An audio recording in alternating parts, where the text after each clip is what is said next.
हमारे बीच में आए और मैंने उनको इनवाइट किया आपके लिए कि आज वो परमेश्वर के दास आज हमसे परमेश्वर के वचन से बात करें।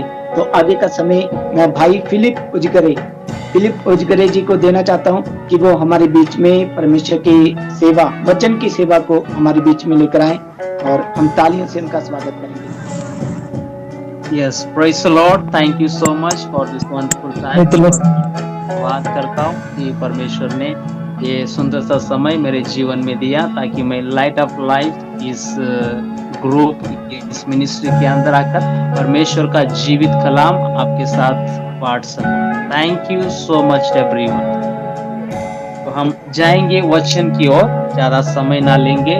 आज मैं एक बहुत ही महत्वपूर्ण विषय के ऊपर बात करना चाहता हूं और ये बहुतों के जीवन में ये विषय नहीं है। बहुत सारे लोग तो चाहते हैं मगर कर नहीं पाते और इस विषय का नाम है बी ओबीडिएंट पर्सन। आज्ञाकारी व्यक्ति बनना चाहिए। हम सभी को एक आज्ञाकारी व्यक्ति बनना चाहिए और ये वचन हमने लिया है Haggai, the book of Haggai, Haggai नबी की पुस्तक, उसका 2 अध्याय 19 वचन। Haggai, the book of Haggai, chapter 2 verse 19। अगर किसी के पास नहीं मिला है तो मैं आपके लिए पढ़ता हूँ। The book of Haggai, Haggai नबी की पुस्तक, उसका 2 अध्याय 19 वचन। क्या अब तक बीज खत्ते में है, अब तक दाखलता और अंजीर और अनार और जैतून के वृक्ष नहीं फले, परंतु आज के दिन से मैं तुमको आशीष देता रहूंगा। आप इस लास्ट पोर्शन को आप टिक कर सकते हैं। यहाँ पर हग्गाई नबी जो परमेश्वर का दास है, परमेश्वर से वचन लेकर आज हमसे और यहूदा के लोगों से ऐसे बात करता है कि अब तक दाखलता और अंजीर और अनार और जैतून के वृक्ष नहीं फले, परंतु आज के दिन से मैं तुमको आशीष देता रहूंगा। परंतु आज के दिन से मैं तुमको आशीष देता रहूंगा। यहाँ पर परमेश्वर का दास जो भविष्यद्वक्ता, जो नबी है, यहाँ पर परमेश्वर ने जो वचन इसको दिया तो ये यहूदा के लोगों को बोलता है कि मैं आज से आपको आशीष देता रहूंगा। तो इससे पहले कि ये क्यों परमेश्वर इन लोगों को आशीष देना चाहता है, इस बात को हमें जानने के लिए इसके बैकग्राउंड में जाना बहुत ही जरूरी है। ये बात है जब यहूदा के लोग गुलामी में थे, बेबीलोन के अंदर 70 साल के लिए गुलाम थे और जब ये गुलामी में गए तो इनकी आशा पूरी टूट गई थी। इनके पापों के कारण इन्होंने जो व्यभिचार किया था, ये जो गंदे काम किए थे, उसके वजह से यहूदा के लोग गुलामी में चले गए थे और परमेश्वर और बेबीलोन के राजा ने सारे यरूशलेम पर, सारे यहूदा पर पूरा राज किया था, मतलब उनके ऊपर चढ़ाई किया और सारे अच्छे अच्छे लोगों को बेबीलोन लिया गया। और जब गुलामी में ये लोगों को लेकर गए थे तो याद रखना, ऐसे वेस्ट लोगों को नहीं लेकर गए थे, जो अच्छे लोग हैं वही लोगों को लेकर गए थे। जो गुड फॉर नथिंग, जो कुछ भी काम के नहीं होते ना, उनको वहीं पर यरूशलेम में छोड़ा गया था और अच्छे अच्छे लोगों को पकड़कर लेकर गया था। तो ये बात है, ये गुलामी में से वापस अपने घर यानी कि यहूदा यानी कि यरूशलेम को वापस आने की बात है। ईसा पूर्व 520 BCE को हम देख सकते, बिफोर क्राइस्ट 520, इस दौर की बात है ये। तो जब ये लोगों ने वापस अपने देश है, जब परमेश्वर की करुणा उनके ऊपर आई, जब परमेश्वर ने उनके ऊपर अनुग्रह की दृष्टि की, जब 70 साल पूरे हुए, तब ये यहूदा के लोग वापस अपने देश आए, गुलामी में से वापस अपने देश आए। तब क्या हुआ पता है, जब ये लोग वापस आए तब पूरा यरूशलेम खंडर बन चुका था, क्योंकि बेबीलोन के राजा ने उस पर चढ़ाई कर कर सब कुछ नाश किया था। और अभी यरूशलेम पूरा यहूदा पूरा खंडर बन चुका है। यहूदा में यरूशलेम में कुछ भी नहीं बचा है। और जो लोग बचे हुए तो यरूशलेम में जो गुड फॉर नथिंग लोग थे, वो लोगों ने परमेश्वर के विरुद्ध जाकर कार्य किया और जंटाइल लोगों के साथ शादी किया। और जंटाइल लोगों को अपने यहाँ पर मतलब अपने गांव में मतलब यरूशलेम में रहने के लिए जगह दिए थे। और ये परमेश्वर को नहीं बाता था। और ये बातें इस यहूदा के लोगों ने परमेश्वर के विरुद्ध किए थे। मगर यहाँ पर परमेश्वर का दास यहाँ पर कहता है कि आज तक तो कुछ भी नहीं फला था, मगर आज से सब कुछ फलेगा और मैं आज से आपको आशीष देता रहूंगा। क्यों परमेश्वर का दास? यानी कि परमेश्वर ऐसे कहता है कि इतने गुनाह करने के बाद भी, इतने पाप करने के बाद भी परमेश्वर यहूदा के लोगों को कहता है मैं आज से आपको आशीष दूंगा। इसके पीछे एक कारण है। जब ये लोग वापस अपने देश को आए तब पूरा यरूशलेम खंडर बन चुका था। और जो बेबीलोन से वापस आए थे वो लोग अच्छे खासे थे, मतलब इनके पास पैसा था और ये लोग अपने घर बनाने लगे थे। और वहीं पर पहले अध्याय में जब हम पढ़ते वहां पर ऐसे लिखा है कि परमेश्वर का मंदिर ढा गया था। जो परमेश्वर का मंदिर जो सुलेमान राजा ने बनाया था वो टूट गया था, वो खंडर बन गया था। इसीलिए परमेश्वर का वचन साफ साफ कहता है कि पूरे यहूदा के अंदर कोई प्रॉस्पेरिटी नहीं थी, कोई आशीष नहीं थी। यहूदा के सारे आशीष के रास्ते बंद हो गए थे। परमेश्वर यहूदा की बातों को मानना छोड़ दिया था, मतलब उनके अंदर कार्य करना बंद किया था। क्योंकि इन्होंने परमेश्वर के विरुद्ध बलवा किया, इन्होंने परमेश्वर के विरुद्ध कार्य किया। इसीलिए परमेश्वर ने इनकी सारी आशीष बंद किया। मगर जब ये लोग गुलामी में से वापस आए, अपने अपने घर बनाने में लगे, मगर तब परमेश्वर का वचन हग्गे नबी के पास पहुंचता है और हग्गे नबी को बोलता है कि वो मंदिर की पुनर्निर्माण के बारे में बात करता है। और जब ये पुनर्निर्माण की बात आती है तब हग्गे नबी जरुब्बाबेल से और सभी लोगों से कहता है कि मंदिर को पुनर्निर्माण करे, क्योंकि मंदिर जो वहां का जो सुलेमान राजा ने जो यरूशलेम में मंदिर बनाया था वो पूरा ढा गया था। और मंदिर ढा गया था इसीलिए खंडर हो गया था, इसीलिए सारी यहूदा की आशीष बंद हो गई थी। पूरे यहूदा की आशीष ना बंद हो गई थी। वचन में साफ साफ लिखा है कि वो लोग तो खाना तो खा रहे थे मगर उनका पेट नहीं भर रहा था, बीज बो रहे थे मगर फल नहीं काट रहे थे, हर एक कार्य कर रहे थे मगर कोई भी कार्यों में आशीष नहीं थी, क्योंकि परमेश्वर का मंदिर खंडर हो चुका था। मेरे प्रियो, मैं आपको बताना चाहता हूं, हमारा शरीर जो है पवित्र आत्मा का यानी परमेश्वर का मंदिर है। अगर हम इस शरीर को पवित्र रखेंगे, अच्छा रखेंगे, परमेश्वर को भाता हुआ देखेंगे रखेंगे तो हमारे ऊपर भी आशीष आ सकते। अगर हमारा शरीर अगर टूटा फूटा खंडर बनेगा तो परमेश्वर हमको कोई आशीष नहीं देगा। साफ साफ वचन में लिखा है, आप बाद में पढ़ सकते हो। हग्गे नबी की पहला अध्याय दूसरा अध्याय घर में आप पढ़ सकते हो। मंदिर जो खंडर हो चुका था उसी ये वो एक ही वजह थे जिसकी वजह से पूरा यरूशलेम यानी पूरा जूड़ा पर सारे आशीष बंद हो गई थी। तो देखो, अगर परमेश्वर की ओर से आशीष बंद हो गए तो एक बंदा क्या कर सकता है? अगर परमेश्वर ये आशीष देना बंद किए तो कौन हमारी मदद कर सकता है? ऐसा कोई व्यक्ति नहीं जो परमेश्वर के विरुद्ध में जाकर हमारी मदद करे। मगर यहां पर परमेश्वर का दास हग्गे नबी कहता है, परमेश्वर हग्गे नबी के द्वारा कहता है, आज से मैं आशीष दूंगा। आज तक कुछ भी नहीं फला था मगर आज से सब कुछ फलेगा। इनके बीच में बहुत बड़ी बात है जिसको हम जानना चाहिए। जब हग्गे नबी ने बोला कि परमेश्वर का मंदिर, we can rebuild the temple of God, then people obeyed the voice of the Lord. जब हग्गे नबी ने बोला कि हम परमेश्वर के मंदिर को पुनर्निर्माण करेंगे तब लोगों ने उस वचन को ग्रहण किया, उस वचन को आज्ञा माना, तब परमेश्वर ने जाकर बोला कि I will bless you from now. Hallelujah. तो मेरे प्रियो, जब लोगों ने आज्ञा को माना, जब लोगों ने परमेश्वर के वचन को माना, तब परमेश्वर ने बोला मैं आज से आपको आशीष दूंगा। आज तक सब कुछ फूलना फलना बंद हुआ था।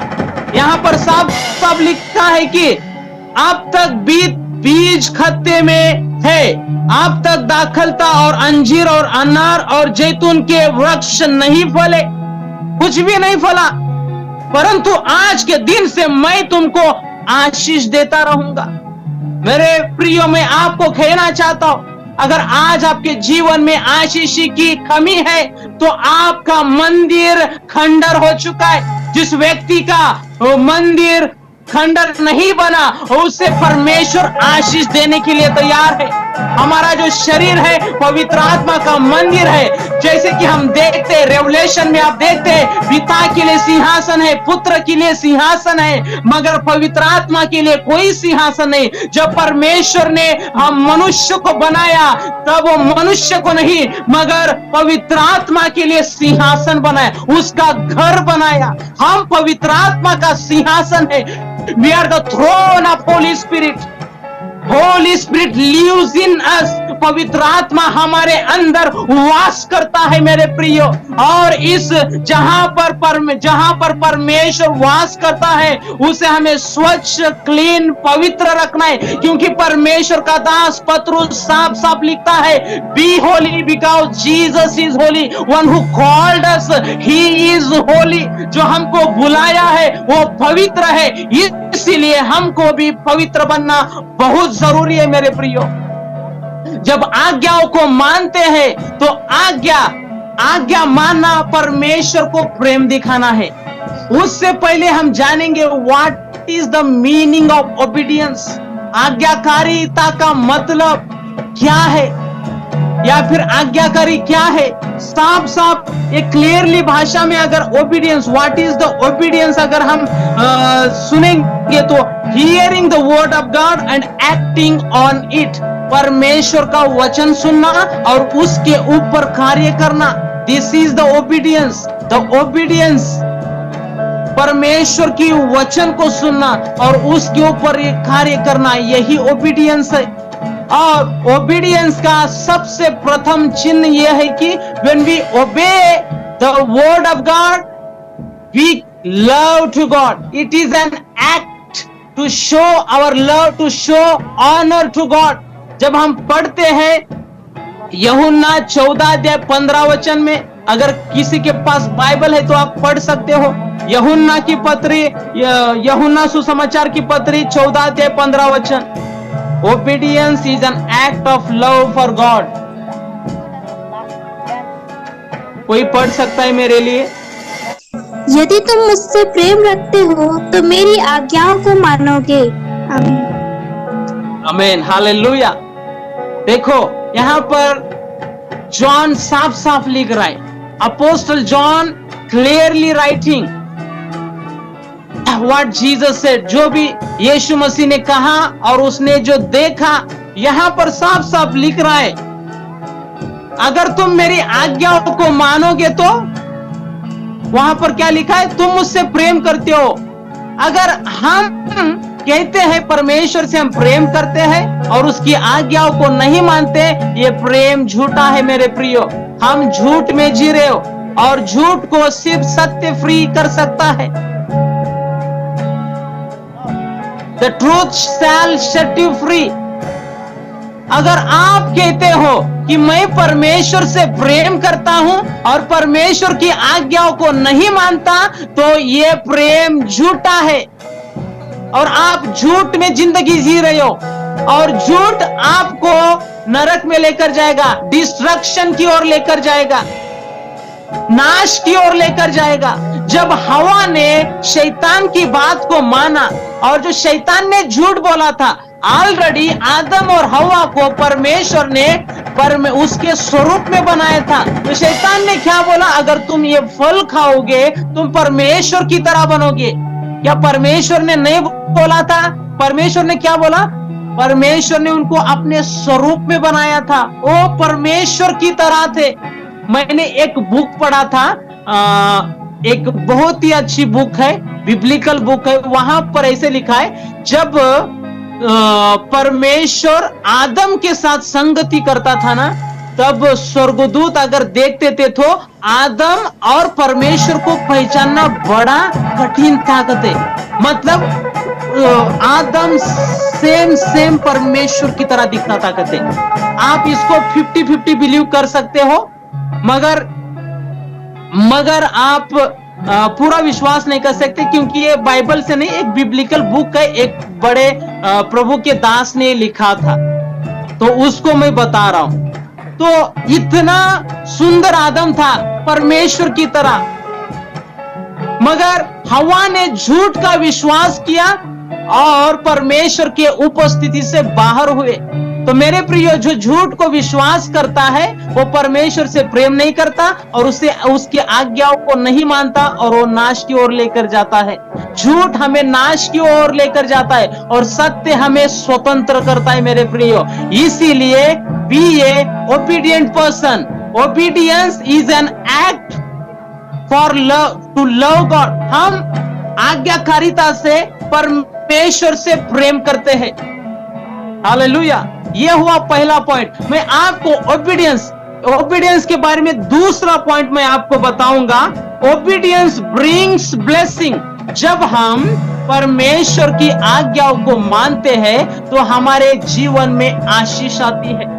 जैसे कि हग्गे की बातों को माना, मतलब हग्गे की बातों को मानना यानी परमेश्वर के वचन को मानना, जो परमेश्वर ने हग्गे से बोला था कि मंदिर के पुनर्निर्माण के बारे में, तो लोगों ने पुनर्निर्माण पर विश्वास किया, उसको ग्रहण किया और उसकी आज्ञाओं को माना, और परमेश्वर ने बोला मैं आज से आपको आशीष देता रहूंगा। जब हम पढ़ते डेटोनॉमी व्यवस्था विवरण उसका 30 अध्याय 28 1 to 14, when we read Deuteronomy chapter 28 words 1 to 14, there is written, अगर हम परमेश्वर की आज्ञाओं को मानेंगे तो we can get prosperity, good health and victory over our enemies.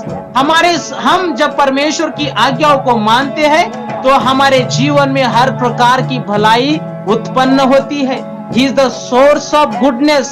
Our God, our heavenly Father is a good Father. Every good things come from the heavenly Father. भले परमेश्वर से भली वस्तु आती, कोई बुरी वस्तु परमेश्वर से नहीं आती मेरे प्रियो।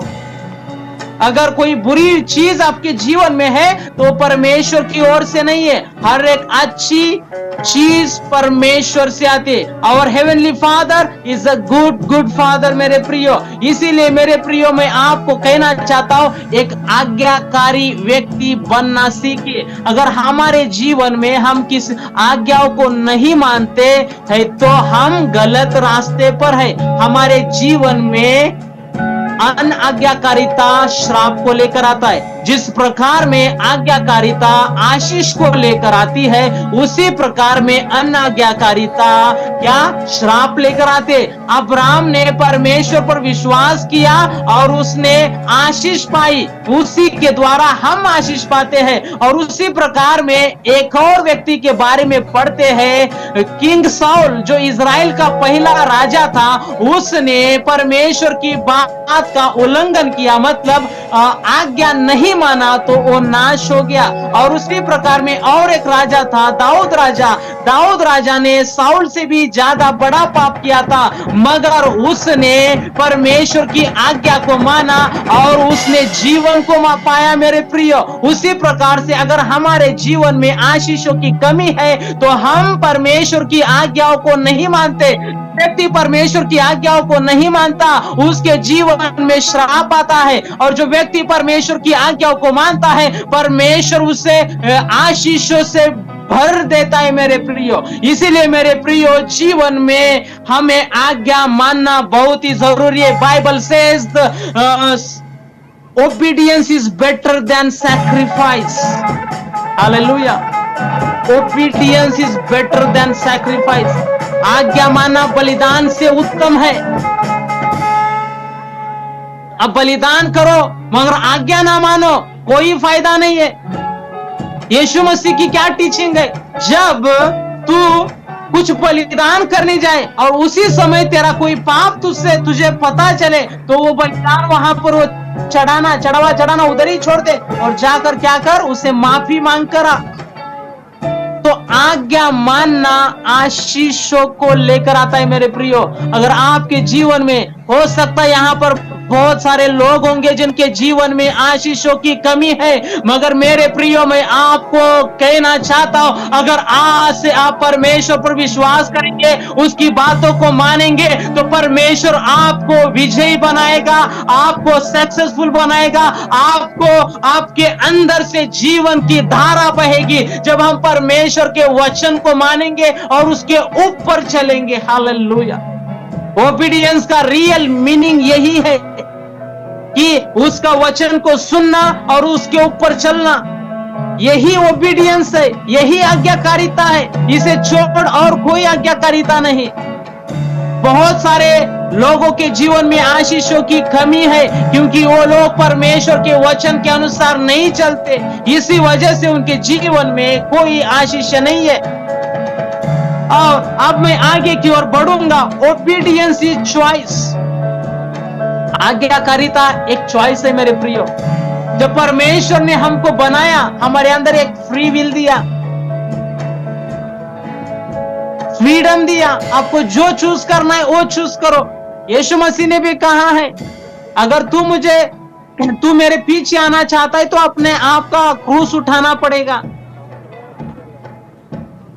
तो मेरे प्रियो मैं आपको कहना चाहता हूं, परमेश्वर ने हमारे सामने जीवन और मृत्यु रखा है, जिसे हम चूज करेंगे उसे हम पाएंगे।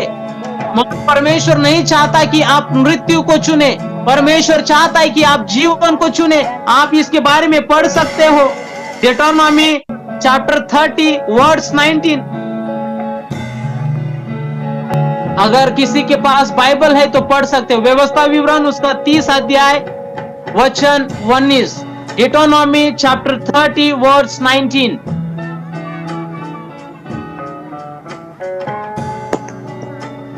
मैं आज आकाश और पृथ्वी दोनों को तुम्हारे सामने इस बात की साक्षी बनाता हूँ कि मैंने जीवन और मरण, आशीष और श्राप को तुम्हारे आगे रखा है।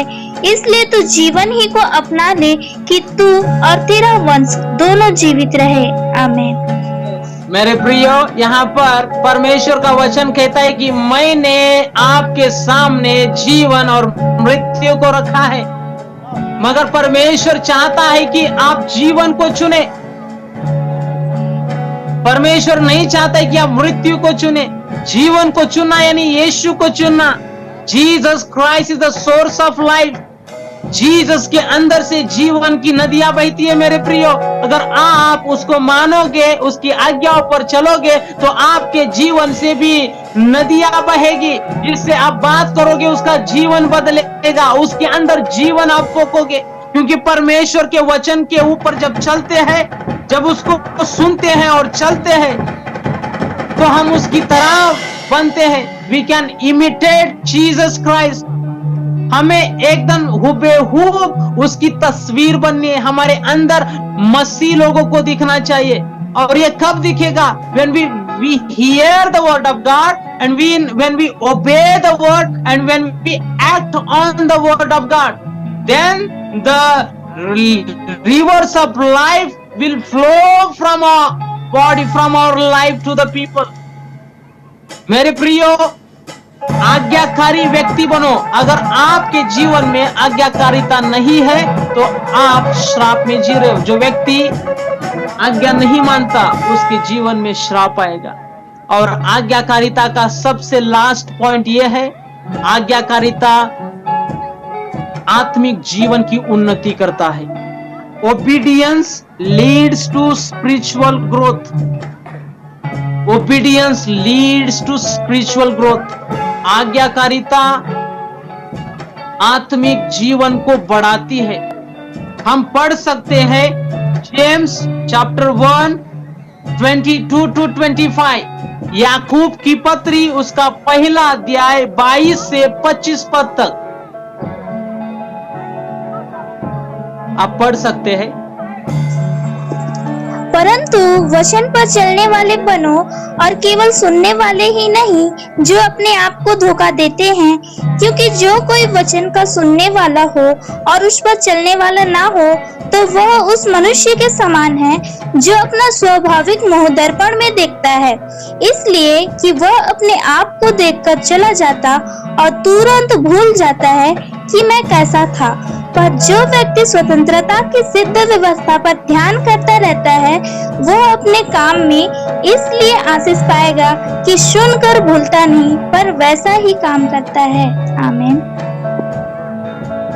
Thank you so much sister. यहाँ पर याकूब ये से लिखता है कि वचन पर चलने वाले बनो। जैसे कि मैंने कहा था, आज्ञाकारिता का मतलब वचन को सुनना है और चलना है। जो कहता है उसके ऊपर करना है, और केवल सुनने वाले ही नहीं जो अपने आप को धोखा देते। यहाँ पर परमेश्वर का दास याकूब यहाँ पर ऐसे लिखता है कि सिर्फ सुनने वाले ना बनो। जो लोग वचन को सुनते हैं और उसके ऊपर कार्य नहीं करते वो अपने आप को धोखा देते हैं। जो व्यक्ति परमेश्वर के वचनों को सुनता है और कार्य नहीं करता वो अपने आप को धोखा दे रहा है। दूसरों को, बहुत सारे लोगों ने दूसरों को धोखा देते हुए सुना है, मगर मेरे प्रिय वचन यहाँ पर कहता है जो वचन सुनता है और कार्य करता नहीं वो अपने आप को धोखा दे रहा है। मेरे प्रियो, अगर आज आपके जीवन में हाल है ना तो आप अपने आप को धोखा दे रहे हो। इससे